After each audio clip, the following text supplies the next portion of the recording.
și bine v-am regăsit la un nou episod. Astăzi o să vă arăt setările mele plus ținta plus tot. Haideți să începem. Dați vă un like, un subscribe, un share prietenii voștri să vadă și ei. Hai să începem. Aici setările, video, full, control. Puneți pauză să le vedeți.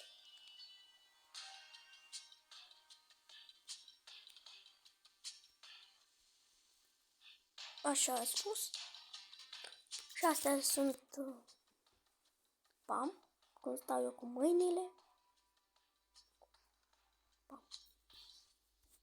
Tinta 007.75 00 7.7.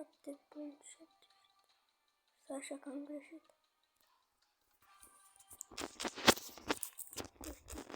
Uite așa e.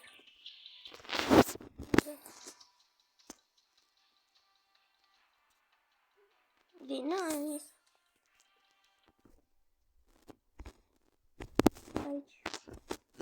Partea din dreapta sus. Cam atât a fost setările mele. Cam atât a fost setările mele. Dați-vă un like, un subscribe și ne vedem la următorul. Pa, pa!